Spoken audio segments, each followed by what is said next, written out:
कि ये कर कर के आखिर कब तक। बाल्यकाल तो बेवकूफी में चला जाता है, मूर्खता में। 2 पैसे के खिलौनों के पीछे रोता है, हंसता है। 2 पैसे के खिलौने मिल गए तो वो राजी हो गया।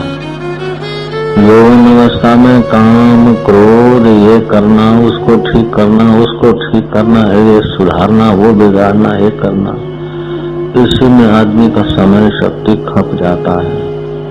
बुढ़ा पाता है तो फिर कोई मित्र, सगे, संबंधी, साथी बस पराये हो जाते हैं। शरीर भी पराया हो जाता है। अपन चाहते तंदुरुस्त रहे, लेकिन ये कम वक्त बीमार हो जाता है। बुढ़ापा रोगों का और काल के आने का समय है। बचपन बेवकूफी में बीत जाता है। युवा अवस्था है, चाहे तो योग कर ले, चाहे तो भोग कर ले। भोग से समय शक्ति बर्बाद होगा और योग से समय शक्ति सार्थक हो जाएगा। तो हम तो चाहते हैं कि भाई धारणा शक्ति बढ़ाकर अपना थोड़ा सा अनुभव कर लो आप लोग। बाद में आपका संसार का व्यवहार भी ठीक मधुर हो जाएगा और आपका मुक्ति का भी अनुभव यही हो जाएगा। मरने के बाद मुक्ति अथवा मर जाएंगे फिर कहीं देवता ले जाएंगे हमको स्वर्ग में, ऐसे वाइट विवेकानंद ने कर लिया था, रामकृष्ण ने कर लिया, रमण महर्षि ने वो अनुभव किया और भी कई महापुरुषों ने वो किया। तो आप भी कर सकते हैं। इसमें 3 बातें चाहिए। एक तो विवेक अपना तीव्र होना चाहिए कि हमें बस भगवत तत्व प्राप्त करना है, एक बार परमात्मा की अनुभूति करनी है, ये बात पक्की कर ले।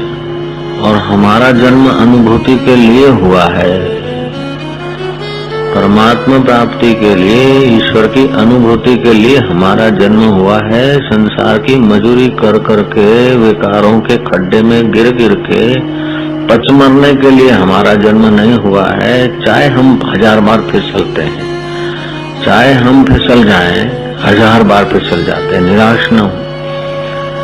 किसी महापुरुष के संपर्क में आकर सूक्ष्म अति सूक्ष्म साधना का मार्ग जान लेना चाहिए और उस पर थोड़े दिन तत्परता से चलने लग जाओ। जब आप कृपानाथ थोड़े दिन तत्परता से चलने लग जाओगे तो आप अपने गुरु आप बन जाओगे। अभी मेरे गुरु जी थोड़े मेरे को डंडा मार के बोलते कि बैठो, मौन रहो, एकांत रहो।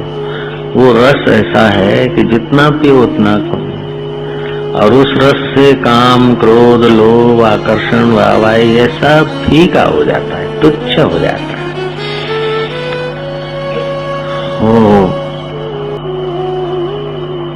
वो जो परमात्मा ध्यान का जो रस है, उस रस के आगे तो इंद्र का रस, राज वैभव भी तुच्छ हो जाता है। ऐसा रस आप पा सकते हैं। केवल थोड़ी तत्परता है कि आप समय कहाँ बर्बाद कर रहे हैं, जुआनी खपा रहे हैं भोग में अथवा फालतू इधर उधर के बहिर्मुख काम में, कि जुआनी का सदुपयोग करना चाहते हैं। अपने से बार बार पूछें, अपना गुरु आप बनो। हम तो बनेंगे गुरु, फिर भी आप जब तक अपने गुरु नहीं बनेंगे तब तक काम नहीं बनेगा। बुद्ध कहा करते थे, अब तो दीपो भव, अपना दिया आप बनो। तुम्हारा समय किन चीजों में जाता है और जिन चीजों में जाता है उससे आखिर क्या मिलता है, और जो मिलता है उसको आपके मृत्यु के बाद कितना काम में आएगा। जीते जी कितना काम में आता है। बोले मेरे को मकान मिल गया, घर मिल गया, ये तो प्रतीति है बाबा, ये तो देखने भर को है। कह रहा है आसमां ये समा भी कुछ नहीं, रो रही है शबनम में ये नजारे कुछ नहीं। जिनके महलों में हजारों रंग के जलते थे फानुस, झाड़ उनकी कब्र पे है और निशान कुछ भी नहीं। तो स्वप्न है। राजा जी राजन दाता महाराज आए, कई चले गए। कभी सज्जन राजा आए, कभी दुर्जन आए, कभी मध्यम आए, लेकिन सब चले गए। तो चला चले का मेला है। ये बहती गंगा है, इसमें जिसने ठीक से किनारे रहकर आचमन ले लिया तो ले लिया, नहीं तो बह गया तो बह गया। ऐसे संसार के किनारे लेके संसार का थोड़ा उपयोग कर लो, बाकी अपनी प्यास बुझा लो। जीव की प्यास क्या है कि जीव की प्यास है सच्चे सुख की हकीकत में। जैसे हमारे दांत में, मुंह में 32 दांत है, कभी ऐसा नहीं होता कि ये क्या पत्थर लेके घूमना, निकालो फेंको। जरा सा सब्जी का या फल आदि का तिनका चिपक जाता है, अंदर भर जाता है तो जीव फरियाद करती है और हम लोग दिया सलाई का टुकड़ा लेके या और कोई साधन लेके उसको निकालते हैं। क्यों? कि वो दांत मुंह में रहना ये प्राकृतिक है, सहज है, लेकिन कचरा भर जाना ये अप्राकृतिक है, ये हमें पसंद नहीं। ऐसे सुख हमारा सहज स्वभाव है, दुख अशांति हमारा स्वभाव नहीं, इसलिए हम दुख मिटाते हैं। सुख मिटाने के लिए कोई प्रयत्न नहीं करता, क्योंकि सुख तुम्हारा स्वभाव है। जैसे दिए का स्वभाव है लो ऊपर को जाएगी अपना सूरज के तरफ, पानी किसी भी नदी का हो सागर के तरफ जाएगा। ऐसे मनुष्य किसी भी जाति का हो उस सुख को पाने के लिए दौड़ता है, दुख को मिटाना और सुख को पाना। तो सुख को पाने के लिए दौड़ता है, लेकिन बेचारा बाहर दौड़ता है, इसलिए सारी जिंदगी मेहनत करते करते अंत में उसके हाथ में कुछ नहीं आता। अगर वो अंतर्मुख होने की कला सीख ले, अंतर आराम, अंतर सुख, अंतर ज्योतिरेवच, वो धन्य बन जाता है। सुख स्वरूप आत्म अमर, वो आत्मदेव का सुख स्वरूप का अनुभव कर ले, अमर आत्मदेव का। कर्म करते समय भी कर्म करेंगे तो इसका परिणाम क्या आएगा, इससे दुनिया का मंगल होगा। आदमी 3 प्रकार का मांगल्य सोच ले, दुनिया के काम आऊं, ईश्वर के काम आऊं और अपने काम आए। जो अपने काम आता है, ईश्वर के काम आता है, जगत के काम आता है, वो जल्दी निष्काम बन जाता है। जो जल्दी निष्काम बन जाता है वो आत्मराम हो जाता है, आत्मा में आराम टिक जाता है उसका। जगत के काम आना, जगत की वस्तुओं का ठीक सदुपयोग करके जगत के लोगों के जो मंद और म्लान जगत है उसको तेजस्वी और कांत बनाना, बुद्धिमान और स्वच्छ बनाना, ये जगत के काम आना है। ईश्वर के काम आना, अपने आत्मा को प्रेम से भर के परमात्मा में लगाना, ये ईश्वर के काम आना है। किताबों में, ग्रंथों में, शास्त्रों में कहीं नहीं सुना कि भगवान मोहनथाल के भूखे हैं, भगवान प्रेम के भूखे हैं। तो अपने अंतर्यामी परमेश्वर को प्यार करना है, परमात्मा के काम आना है। अपने काम आना है कि अपने को कभी कोई दिन में इतना कुछ समय एकांत में ले जाकर अकेले, मित्र साथी सगे, अकेले आए पैदा हुए तो अकेले मरेंगे तो अकेले, साथी बीच के हैं, बीच का समय साथी, लेकिन दिन के प्रारंभ में और दिन के अंत में अकेले बैठे, काम के प्रारंभ में और काम के अंत में अकेले बैठे। 2 घंटे काम किया मित्रों के साथ, 1 मिनट 2 मिनट अकेले आ गए, बहुत उन्नति होगी, तेजी से होगी। अकेले आए, जाएंगे भी अकेले। तो कार्य के पहले, कार्य के बाद, काम करने के पहले निवृत्ति होती है और काम करने के बाद भी निवृत्ति होती है। ये बात तो आप मानेंगे जरूर। कार्य के पहले निवृत्ति होती है, कार्य के बाद भी निवृत्ति होती है। तो कार्य ऐसा किया जाए कि चित्त संकल्प विकल्प से निवृत्त हो, इसलिए प्रवृत्ति की जाती है। प्रवृत्ति के पहले निवृत्ति और प्रवृत्ति के बाद भी निवृत्ति, तो प्रवृत्ति की जाती है कि निवृत्ति तत्व में मन टिक जाए, इसलिए प्रवृत्ति है। तो ऐसा निवृत्ति तत्व का अगर 3 मिनट भी सच्चा पूर्ण सुख मिल जाए तो आदमी का मन जैसे पारस से लोहा 3 मिनट जुड़ जाए, लोहा लोहा नहीं बचेगा, ऐसे मन, वो मन नहीं रहेगा, वो बुद्धि बुद्धि नहीं रहेगी, बुद्धि बदल जाएगी, दुनिया को देखने की बुद्धि अलग हो जाएगी। अभी हमारी मति है, सुकर्म करते तो सुमति होती है, कुकर्म करते तो कुमति होती है। तो कभी सुमति होती है, कभी कुमति होती है, कभी मध्यमति होती है। इन तीनों के अंदर ही सारे संसार के बहुजन ऐसे ही घूमते रहते। कोई विरले होते हैं कि मति कुमति सुमति से आगे, थोड़ा सा आगे मेधा तक पहुंचते हैं, उनकी बुद्धि मेध कभी हो जाती, उससे शास्त्र प्रकट होते हैं। ये जो वेदव्यास जी है या तुलसीदास जी मेधा में पहुंचे तब शास्त्र बनते हैं। इससे भी जब आगे चलते रमण महर्षि जैसे, तो ये पुरुष मेधा में होते तब शास्त्र बनते, और मेधा से जब आगे निकलते हैं तो ऋतंभरा प्रज्ञा बन जाती है। फिर मेधा में आकर शास्त्र बना, जब चाहे तो ऋतंभरा में चले गए, जब चाहे तो मति में आ गए। तो पांचवी अवस्था जो बुद्धि की है वो सत्य स्वरूप ईश्वर में टिकती है, तब बनती है। कार्य करने से पहले अपने परमेश्वर को, चाहे जैसे भगवान को मानते, भगवान तो जानता है मुझे मानते, साकार को मानो, निराकार को मानो, कृष्ण को मानो, राम को मानो, लेकिन जहाँ से मान्यता उठती वो परमेश्वर तो जानता है कि मुझे चाहते हैं। तो इस प्रकार की अगर तत्परता हो, महाराज सतयुग में जो 12 वर्ष तपस्या करने से जो लाभ होता था, त्रेता में और 12 महीने करने से जो लाभ होता है, कलयुग में वो एक दिन में उतना पुण्याय हो जाती है। कलयुग समान न और कोई युग है, इसका सदुपयोग करने की कला आ जाए। नारायण नारायण नारायण। मैंने आपको कल भी निवेदन किया था, सत्संग की बात करके रामतीर्थ जो ही कमरे में गए तब टहरी नरेश दौड़ता दौड़ता घोड़े पर से उतरा और सेवक को बोला कि स्वामी जी अभी तो खड़े थे। बोले स्वामी जी खड़े तो थे, बात करके अभी कमरे में गए। बोले जरा जाके निवेदन कर दो कि टहरी नरेश आया है, राजा आपसे दर्शन करने आया। और रामतीर्थ हाथ पैर धो के आचमन ले चुके थे बैठने का।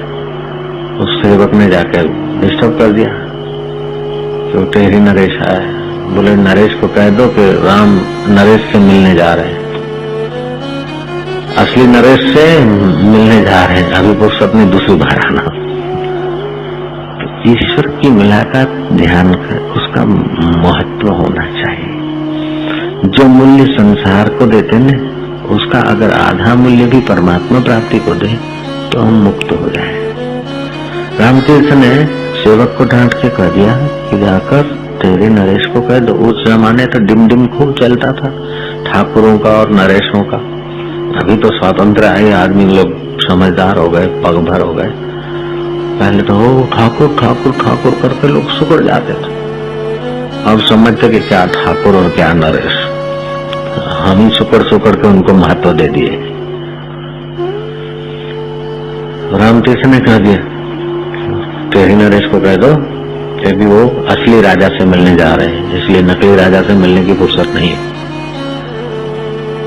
ये संसार नकली है ना, इस संसार की चीजों का राजा बनना ये तो नकली राजा है, असली राजा तो परमात्मा है और वो अपने साथ सदा रहता है। नकली राजा तो मर जाता है, वो नहीं मरता, शरीर मर जाए फिर भी वो नहीं मरता। उस परमेश्वर से मिलने की तत्परता हो। आदि गुरु शंकराचार्य ने कहा एकांत वासो लघु भोजनादौ मौनम निराशा करणावरोधा।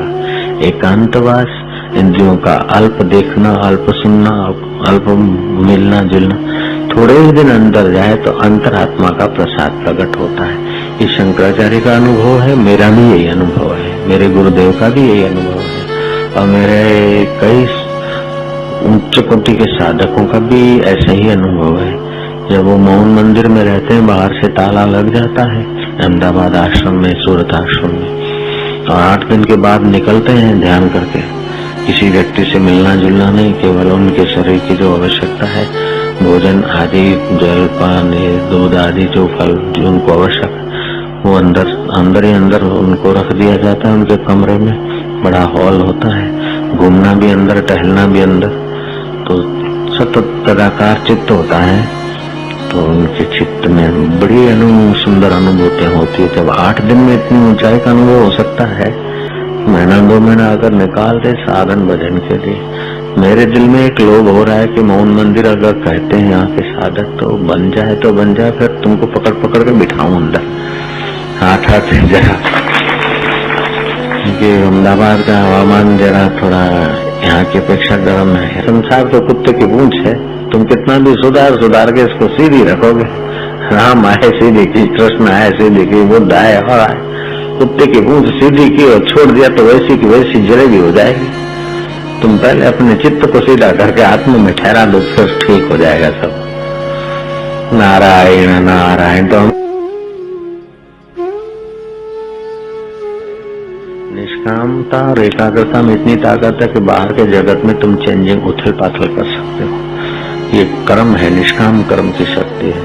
उपासना की ये शक्ति कि आप मन चाहा भगवान की उपासना करो और वही भगवान रूप धारण करके प्रकट हो सकते हैं।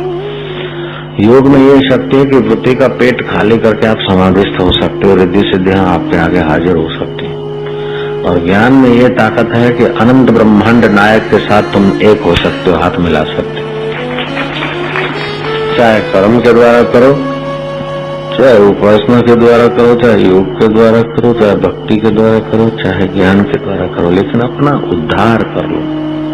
समय बहुत थोड़ा है, समय बड़ा तेजी से भागा जा रहा है, एक एक दिन आयुष्य क्षीण हो रहा है। तो विषय होंगे फिर भी वो फीके लगे, रीते लगे। उसको दान पुण्य सत्कर्म ये रुचेगा। और दूसरी भूमिका वाले को साधु संगति, एकांतवास, नदी तालाब पर्वत पहाड़ प्राकृतिक वातावरण में बैठने का रुचेगा, वहीं जीने का रुचेगा। शरीर का गुजारा करने के लिए थोड़ा कुछ करना पड़ेगा, वो भी ऐसे ही भेंट जैसा। अब तीसरी भूमिका में जाएगा तो उसको आनंद आने लगेगा। आत्मा अनात्मा का विचार उठते ही अनात्मा में से मन हट जाएगा, आत्मा में लग जाएगा। आनंद भी आएगा, शांति भी, सामर्थ्य भी आने लगेगा। और चौथी भूमिका में उस टिकेगा, तीसरी में उतार चढ़ाव होता रहेगा, चौथी में टिक जाएगा। फिर संसार की भीड़ भाड़ उसको हैरान नहीं करेगी, गिराएगी नहीं। अगर तीसरी वाला है, संसार के भीड़ भाड़ में आ गया और गुरु की देखरेख नहीं है तो वो बह जाएगा, दूसरी वाला भी बह जाएगा। और पहली भूमिका वाले में भी प्रभाव हो जाता थोड़ा बहुत, तो लोग आकर्षित होने लगते हैं। फिर फकीर बापू के एकदम भिखारी बाबू बना देते। जब तक साक्षात्कार नहीं हो तब तक गुरु की निगरानी में रहना पड़ता है, गुरु के लगाम के नीचे। मनमुख हो गया तो बस उत्सव मना के मिठाई खाओ, नाचो कूदो, फिर पैसा की गुलामी। अरे रिद्धि सिद्धि आके चरणों में बैठ जाता है तो भी नहीं, साक्षात्कार करना है। 5-25 हजार क्या, 5-25 लाख क्या होता है? सोना बनाना, मैं सोना बनाना जानता हूँ, ऐसे ऐसे जोगी हो गए। शेर को वश करते हैं, सांप का सोटा बनाते हैं। चांगदेव महाराज मौत को पीछे भगा देते, 1400 साल तक की उम्र बना देते। फिर भी ज्ञान नहीं हुआ तो ज्ञानेश्वर के चरणों में गए। तो पहली भूमिका में ही लोग वाह करने लगे और फकीर को एकदम भिखारी बना देते।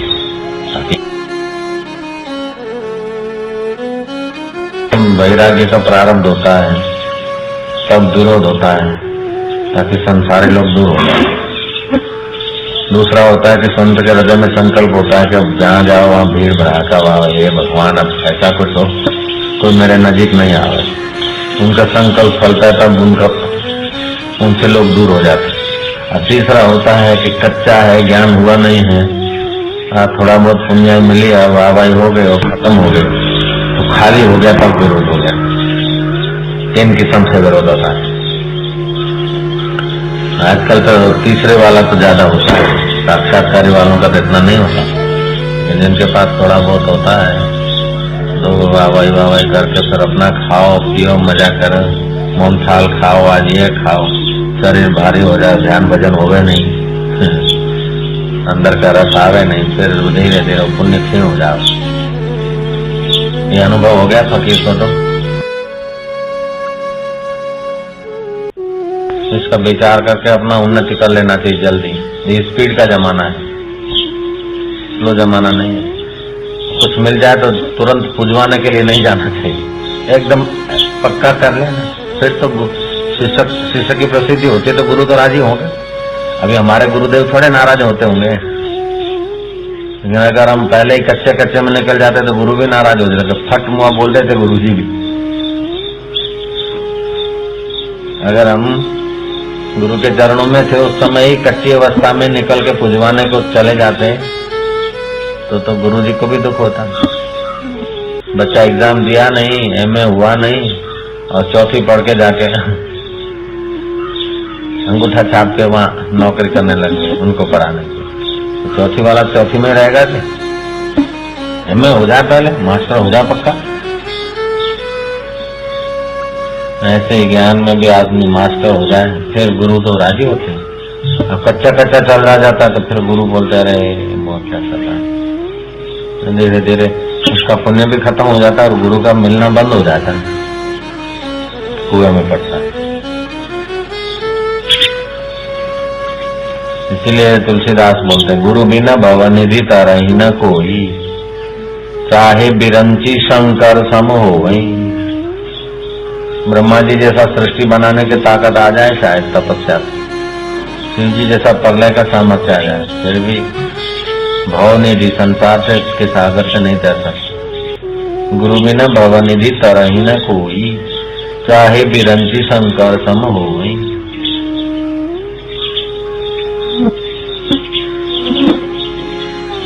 ऐसा तो टंकिया को भी होता है कि मैं हम करूँ तो हम करूँ, फिर बच जाता है, गुरु के आगे आ जाता तो बच जाता है। फकीर गुरु के आगे आया नहीं, वाहवाही के आगे चला गया था एकदम, और वो मौसमी निचो देते क्या, नींबू निचो देते फिर कैसा होता है, गन्ना निचो देते, कुच्चा कुच्चा समझो क्या, शरीर में से रस निकाल दो तो क्या बचता है, ऐसा हो जाता है पुण्य खत्म होने से। ज्ञान हो जाए फिर पुण्य खत्म नहीं होता। जरा सा क्रोध करो तो 1 महीने का भजन नाश हो जाता है, साल में 12 बार कड़ा क्रोध हो जाए हो गया काम पूरा। साक्षात्कार हो जाए तो रोज क्रोध करो 10 बार,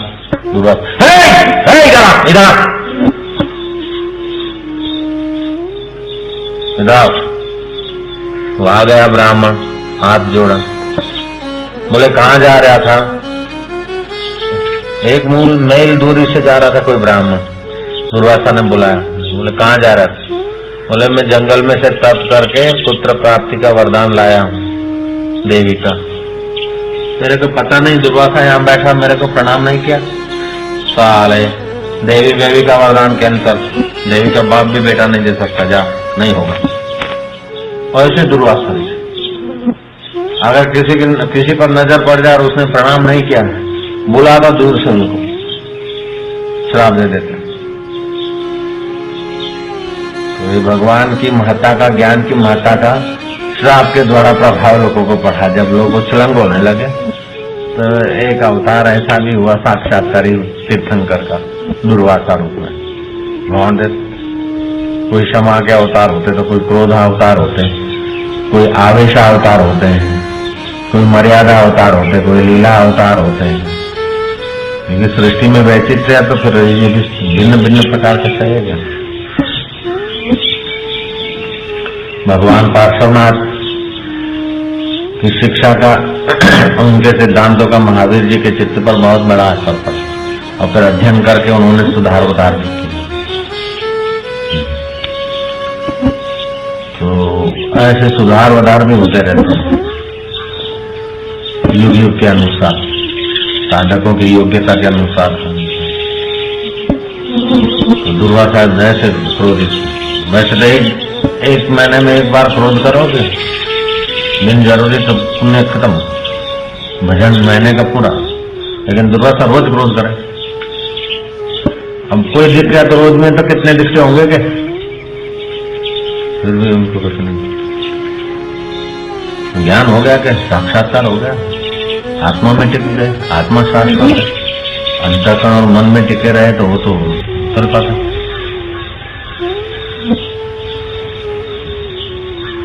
इसलिए जब तक ज्ञान नहीं होता तब तक गुरु के द्वार पर अनाथ बालक की नहीं पड़ा रहे खाली, ऐसा शास्त्र बोलते हैं।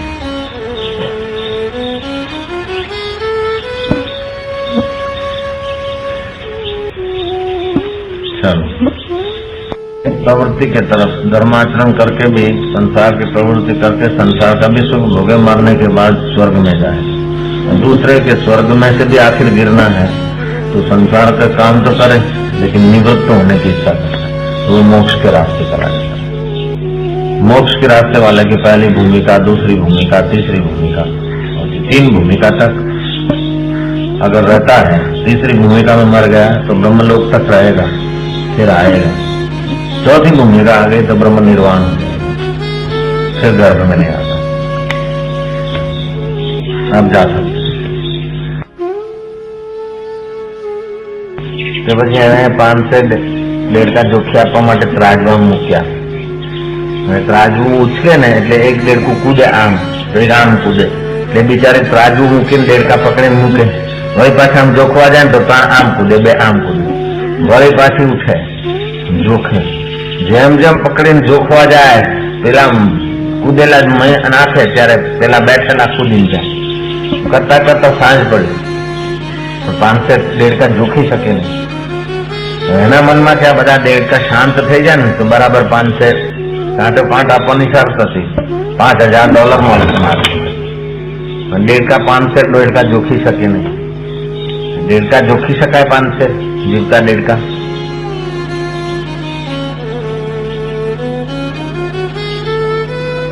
એવી રીતે લોકો એમ સમજે છે કે આ જીવતા 1.5 જોખી અને પછી નિરાતે ભજન કરી। મનમાં જેમ આવે, જેમ 1.5 કૂદકા મારે એને બધા 1.5ની પાછળ પાછળ પડે અને બરાબર વ્યવસ્થિત કરે ને પછી ભજન થાય, પછી નિર્ભય થવાય નહીં। 1.5 કૂદ જ મોન કૂદવા દો, 5 से જોખાશે નહીં, ઉધડા આપી દો, ઈશ્વર ઉધડા આપી દો, જોખી ના આપતા, જોખીન 5 से 1.5 કોઈ જોખીને આપવા જાય ને નહીં આપી શકે, જીવતા 1.5 5 से જોખીને। એવું છે સંસારનું। આ બધા પ્રોબ્લેમ સોલ્વ થઈ જાય, બધું વ્યવસ્થિત થઈ જાય, બધું થાળે પડી જાય, પછી નિરાતે ભજન કરીશું। કદી નથી થયું એવા લોકોનું ભજન, ભજનમાં લાગી જવું પડે। જરા પ્રોબ્લેમ છે, ગરમી છે, અનંગને પ્રોબ્લેમ છે ગરમીનો, અમીને પ્રોબ્લેમ છે એનો, મને પ્રોબ્લેમ છે કે 1.5 કૂદીને જતા રહે છે। 5 से 1.5 જો કે $5000 ચાલ, કલ્પિત કથા કહું છું, તારા માટે કલ્પિત કરી છે, આપવા છે 5 से 1.5 $5000 ચાલ, ईश्वर खरीद ले तुम $10,000 में। ईश्वर भाई तब संचालक हो गए हैं, जो गया सो गया, जो मान मिला तो मिला, जो गया सो गया, जो भोजन खाने को मिल गया खा लिया, जो वस्त्र पहनने को मिल गया पहन लिए। अपनी आवश्यकताएं 50-50 दागिना भर के आवश्यकता बढ़ाना नहीं है, आवश्यकता घटाओ। एक दिन जो जलाने वाला शरीर है उस शरीर का सदुपयोग कर दो अमर आत्मा में, सहज में जो प्राप्त हो जाए ठीक है। બધું व्यवस्थित व्यवस्थित व्यवस्थित व्यवस्थित ब्रह्म है, बाकी सब बेवकूफी है। माया कभी व्यवस्थित किसी की हुई नहीं, બધું વ્યવસ્થિત કરી નાખે, બધું વ્યવસ્થિત કરી જાય, રહેવાનું, ખાવાનું, ઘરનું, બીજું ત્રીજું બધું વ્યવસ્થિત થઈ જાય, પછી બરાબર મજા નહીં તો બરાબર પછી વાનગી બનાવવાની ઈચ્છા થશે। એક માણસને કાંટો વાગ્યો પગમાં, દુખતો, બહુ દુખે છે, બહુ દુખે છે। એક બીજા મિત્રે કહ્યું કે કાંટો જરા વાગે છે ને બહુ દુખે છે, પછી ધીરે રહીને જોરથી ચૂંટલી ખાણી તો પેલો કાંટાનો દુખાવો મટી ગયો, અરે રા ઓરો કેમ પેલું બહુ દુખતું હતું કે એ તો સહન થાય છે પણ આ નહીં સહન, આ હવે તો પેલું તો જતું રહ્યું, આ દુખે, પેલું હતું પણ આ વધારે દુખ્યું ને આની નોંધ લેવાની, પછી ત્રીજી ચૂંટણી ખાણી, એટલે આ બંનેની નોંધ જતી રહી, ત્રીજી જોરદાર હતી। જ્યાં સુધી મોટું દુઃખ નથી દેખાતું ત્યાં સુધી નાના નાના નાના દુઃખમાં માણસ અટવાઈ ગયો. મોટામાં મોટી ચૂંટણી છે મૃત્યુની, એ સામે ઉભું છે. એના ઉપર નજર નથી જતી ને એટલે માણસ પ્રોબ્લેમ શોધતો રહે છે. પ્રોબ્લેમ શોધતો રહે છે માણસ. મનનો સ્વભાવ છે પ્રોબ્લેમ શોધવું, પ્રોબ્લેમ ક્રિએટ કરવા, પ્રોબ્લેમ મેકર મન થઈ જાય. એ એક માણસની વાત નથી, મનુષ્ય માત્ર નથી. 32 દાંત હતા તો વાંધો નહીં, એક તૂટી ગયો ને વાર જીભ ત્યાં જાય. તૂટી ગયો તો તૂટી ગયો, પણ મનનો સ્વભાવ છે વારંવાર ત્યાં જશે. અભાવમાં મન પ્રોબ્લેમ શોધે છે. એટલે સંસારમાં પ્રોબ્લેમ જ પ્રોબ્લેમ છે ને બધાને. આટલી સગવડ છે, સુવિધા છે, એના તરફ ધ્યાન નથી જતું. ધન્યવાદથી ભરાઈને એમાં ઈશ્વરમાં લાગી જાય એ નથી થતું. ફૂટપાથ વાળાને જુઓ, એના કરતા તો આપણને સારું છે. રોગીઓ જુઓ, તરફડે છે, એના કરતા આપણે સારું છે. તો એ સારું છે, એનો લાભ લઈને આપણે આગળ વધી જવું છે ને. નહીં, મારી નિંદા કરે છે ભલા. कहाँ गई अजय की बहन? करते हुए ना तो छोटे दुखों की वैल्यू नहीं रहे. ऐसा तो ज्ञानी को भी होता है. छोटे मोटे प्रॉब्लम तो हजारों होते हैं ज्ञानी के इर्द गिर्द, लेकिन बड़ा प्रॉब्लम उसने देख लिया जन्म मृत्यु का, उसको तोड़ दिया. फिर छोटे प्रॉब्लम की वैल्यू नहीं उसके आगे. तो एम मानो છો કે તમને બધાને પ્રોબ્લેમ હશે ને જ્ઞાનીને કોઈ પ્રોબ્લેમ જ નહીં હોય? એ પ્રોબ્લેમને પ્રોબ્લેમ નથી ગણતા, તેથી નથી પ્રોબ્લેમ. व्यवहार में तो ज्ञानी को भी बस में कार में बैठना तो पेट्रोल भराना पड़ता है क्या?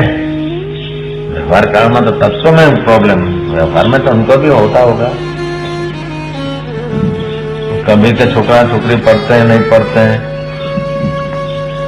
खाना बुनना है, करना है, वो करना है, वो करना है, दिन भर का होता है. उनका तो हजारों लोग जुड़े हुए होते हैं. कितना प्रॉब्लम होता है उनको. कोई रुकता है, कोई चीखता है, कोई बीमार होता है, किसी को कनाडा जाना है, किसी को ये करना है, किसी को पत्नी छुट्टी नहीं देती, किसी को पति छुट्टी नहीं देता. कोई बाधा माना है, ये काम हो जाए गुरुजी नहीं तो मेरा जीवन मुश्किल हो जाएगा.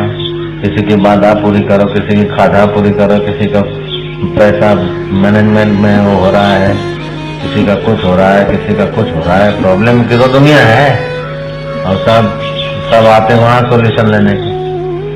तो उनका भी सॉल्यूशन और अपना भी व्यवहार में तो सबको होता है कि छोटा मोटा. यानी भी तो रोटी खाते हैं, कपड़ा पहनते हैं, श्वास लेते हैं. उनका भी शरीर तो हमारे जैसे 5 मसाले का ही बना है. उनका भी संबंध तो उनके भी जो सब है उनके तो ज्ञानी नहीं होंगे. उनका भाई, उनकी पत्नी, उनका बेटे सब ज्ञानी नहीं हो तो अज्ञानी होंगे सब. तो अज्ञानियों के साथ जीना उनको कितना बड़ा प्रॉब्लम है. हजारों विपरीत दिशा वालों के साथ बैठ के जी लेना, ये बड़ा प्रॉब्लम है. डॉक्टर के साथ तो दोस्ती से जी लेगा, लेकिन राष्ट्रपति पटावालाओं के इर्द गिर्द कितना कठिनता से जीता होगा.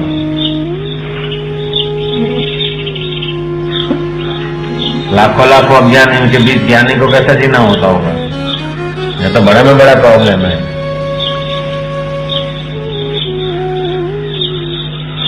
फिर भी उसको नहीं लगता है. ज्ञानी जैसा तो दुनिया में किसी को प्रॉब्लम आता ही नहीं, क्योंकि अपने सजाते लोग तो मिलते हैं ना. अज्ञानी समकक्ष तो मिलते ना. ज्ञानी का तो समकक्ष एक आध होता है, वो भी चल दिए घाट वाले बाबा. अब तो हमारे को और प्रॉब्लम हो गया बड़ा. जिससे कभी दिल खोल के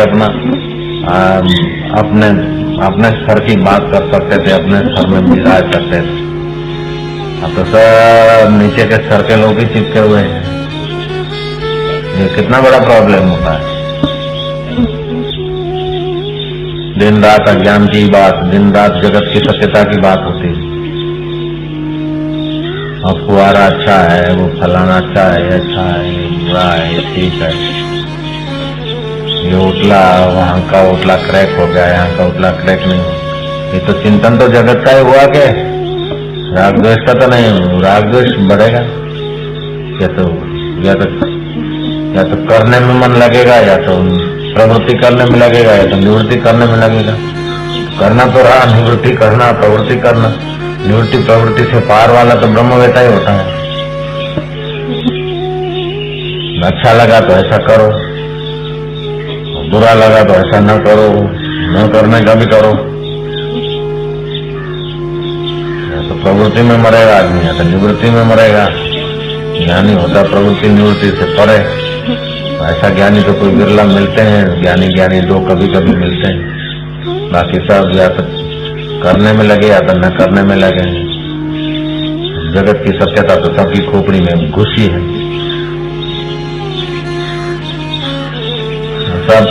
सब सुरक्षा चाहते हैं अविद्या में। अविद्या में सुरक्षित होना चाहते हैं, है ही नहीं। मन के साथ जुड़ते हैं, शरीर को सच्चा मानते हैं, संसार को सच्चा मानते तो प्रॉब्लम बनता है। आत्मा के साथ जुड़ते हैं, संसार को मिथ्या मानते, आत्मा को सत्य मानते तो कोई प्रॉब्लम हो जाता है। मौज है, मौज ही मौज है। फकीर को इतना ऊंचा उठाया तो एक आधी भूमिका हुई और फकीर गया उधर, वाहवाही में पड़ा, सब खत्म कर दिया। अब फिर लोग क्या क्या बताया कि फकीर ये करता है, वो करता है, और समिति ने क्या क्या विचार दिया कि उनको ऐसा सबक सिखा दो, वो कर दें। समिति वालों की बात नहीं रखते तो उनको दुख होता है, उनकी बात रखते हैं तो फकीर को और फकीर के साथियों को 2-2 साल जाना पड़ता है कहीं का कहीं क्रिमिनल में। अब क्या करना, फिर उसमें से रास्ता निकालो। फकीर तो यूं करके छूट जावे, लेकिन हमारे को समिति वालों को रिझाना पड़ेंगे। नहीं समझता जाता, इधर से कुछ हुआ गलती कैसा भी हो तो दशा भला सब, तो कितने प्रॉब्लम होते हैं। फिर भी अभी आया है तो इससे जीवन फिर पतन नहीं हुए, किसी के चक्कर में नहीं आवे, जरा साधना बन जाए। इसलिए पूछा कब जाते हो, बोले परसों जाता हूँ, कल जाता हूँ। तो सोचना पड़ता है उधर भी कि उसको कैसा भला हो, पहले से भी आगे बढ़ जाए तो ठीक है, गिरे नहीं तो ठीक है। तो सब सोचना पड़ता है ना। रास्ता है, कोई साधारण बात नहीं है। तुम लोगों को तो प्रणाम करके छूट जाते हो, तुम प्रणाम हम स्वीकार करते तो हमारी जवाबदारी हो जाती है क्या? फकीर को करने में तो देर नहीं किया, लेकिन हमको संवारने में तो करना पड़ता है क्या? जिनसे भी फकीर ने किया दोस्ती, या जिनसे भी कुछ दक्षिणा ले लिया, वो लोग अब फकीर का नाम सुन के ही मुसड़ जाते, कहने तुम्हारे सीधो करो। अरे भाई थयू जाओ और हमारे साथ आओ करो। बापू ने 25,000 जो अपना न मिले जो हमारी बात है, कहने घाट में आवશે तो ठीक करे। तो कभी वो ठीक करा तभी भी तो हमारा शिष्य है। उसने ठीक करा, वो जीत गया तो भी नुकसान है, दोनों तो चले हमारे हैं। बाप ना 25 दीकरा हो, एक दीकरा बीजा ठीक करो माथું ફોડી નાખે तो बाप ने नुकसान। અને પેલું ठीक કરવા પર ના ठीक કરી શકો અને એનો હાથ ભાંગી ગયો તો એ મલમ પટ્ટી તો બાપને જ કરાવવાની રહી ગયા। દાંત તમે શું સમજાશો? મારું કહેવાનું તાત્પર્ય સમજાશો ને? આમ નહીં તો આમ, આમ નહીં તો આમ।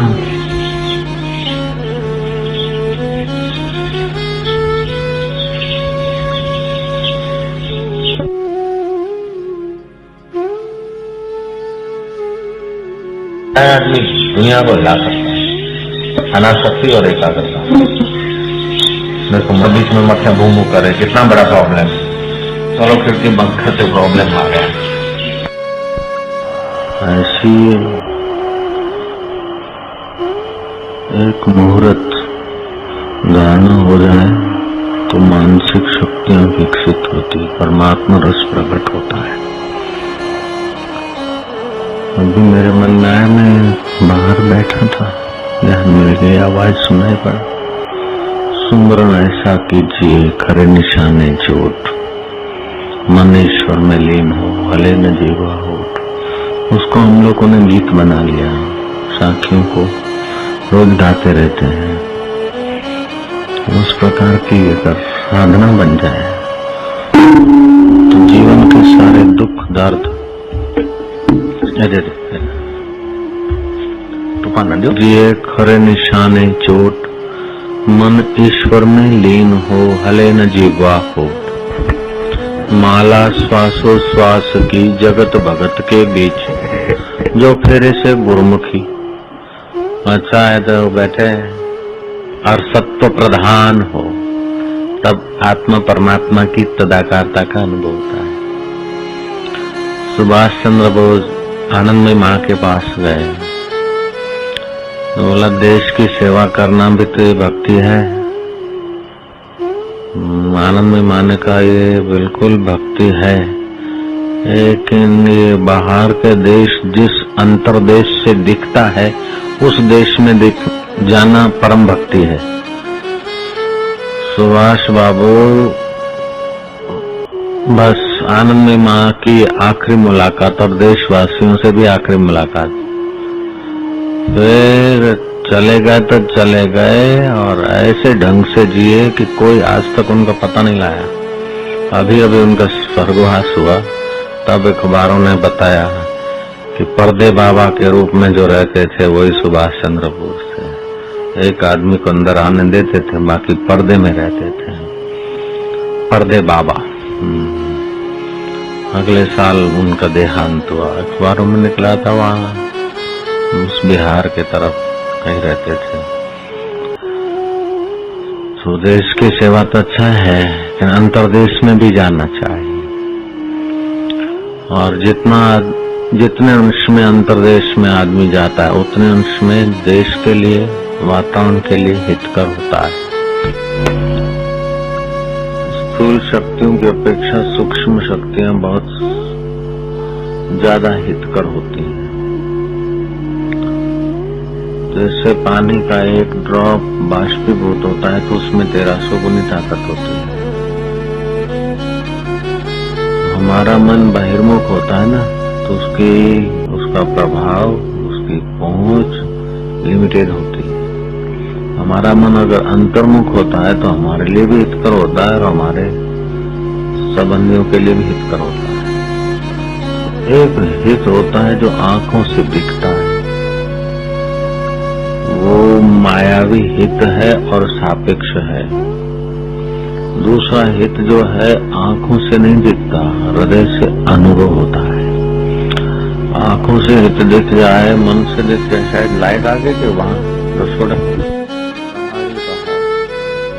कभी ऐसी भी सृष्टियां हुई कि वृक्ष ही वृक्ष, मनुष्य नहीं हुए।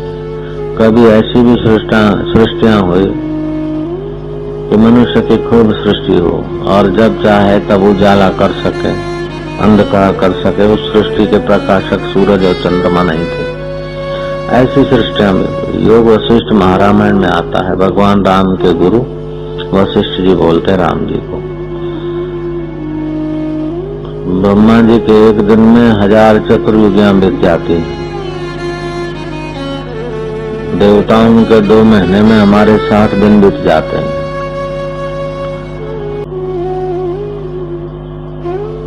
ब्रह्मा जी के 4,32,000 वर्ष में बीतते तब कलयुग पूरा हो जाता।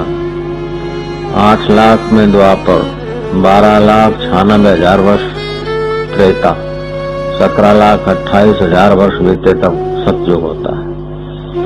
तो ये चतुर्युगी बीती है तब 43,32,000 वर्ष होते हैं।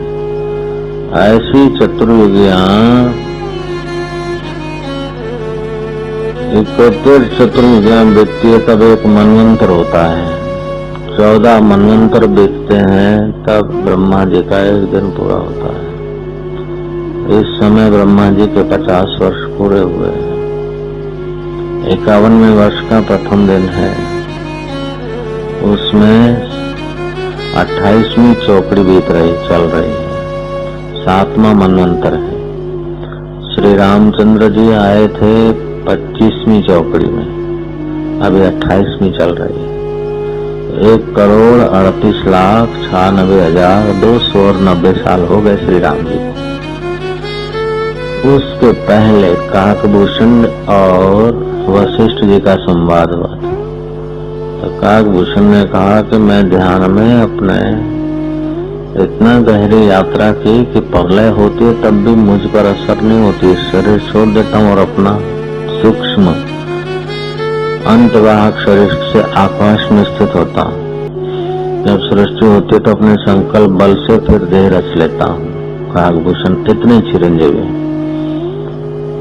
तो मन जितना जितना सूक्ष्म होता है, ध्यान मग्न होता है, उतना उसको रहस्य प्राप्त होते हैं। और ध्यान करने वाला जो साधक होता है ना, उसकी मति में एक प्रकार का जिज्ञासा भाव जगता है कि ये कर करके आखिर कब तक।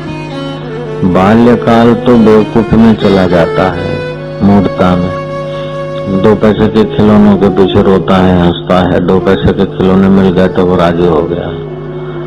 यौवन अवस्था में काम क्रोध, ये करना, उसको ठीक करना, उसको ठीक करना, ये सुधारना, वो बिगाड़ना, ये करना, इसी में आदमी का समय शक्ति खप जाता है। बुढ़ापा आता है तो फिर कोई मित्र, सगे संबंधी, साथी बस पराये हो जाते हैं। शरीर भी पराया हो जाता है। अपन चाहते हैं तंदुरुस्त रहें, लेकिन ये कम वक्त बीमार हो जाता है। बुढ़ापा रोगों का और काल के आने का समय है।